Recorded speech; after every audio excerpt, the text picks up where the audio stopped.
Parliamentary Committee on Flood, Disaster Relief and Recovery says it is no longer visiting the community of Tongaat as the situation there is deemed to be too volatile. Residents of the suburb embarked on protests early this morning demanding access to water. They haven't had running water from their taps for about 5 months now. Let's get the latest update from Karinda, Jagmohan. And we find you in Umdloti at the moment, Karinda, and this is where the committee has decided to go. Why are they no longer going to Tongaat? We're already hearing the words volatile. Well, Oli, you know that early this morning there were protests in Tongaat. Residents had blocked a number of main routes, setting alight tires as well as JoJo tanks. They're frustrated not having running water in their taps for 5 months now. This is because the Tongaat water treatment works was damaged in April by those floods. And they say there hasn't been sufficient communication on when they will actually see their taps have running water again. They've been told that it would be July, then they were told at the end of September, and now they're told only by October will they have running water. They feel they're left in the dark, and they raise these concerns because officials didn't turn up to a meeting that they were supposed to have on Tuesday.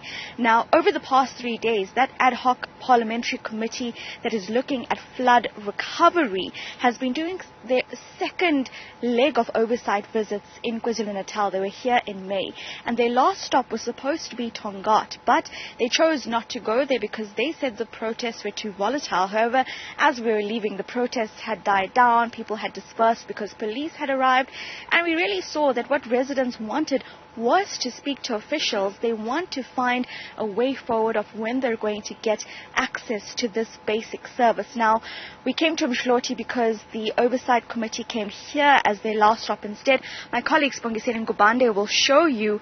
They were looking at the buildings that were destroyed here during the floods.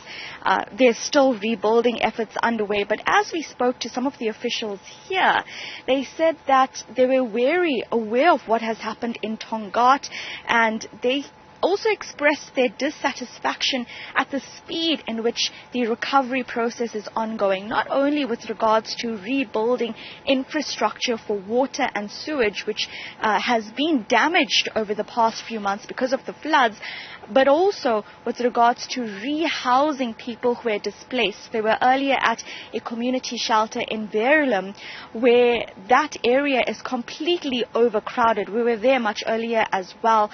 And in a similar fashion, thousands of people that were left homeless during the floods are yet to have those temporary housing units promised by the provincial government. Only about 100 of those have actually been built over the last 5 months. People are still living in community shelters, and people in Tongaat do not have water.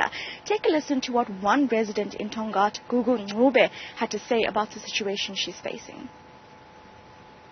We need the intervention of the province because we feel that the eThekwini failed us big time. We've been trying to engage with them.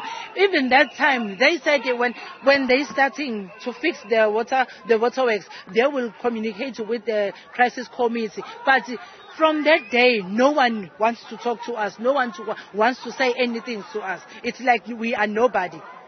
That's the problem. All right, Karinda, Jagmohan, let's leave that there. Thank you indeed for that update. Let's quickly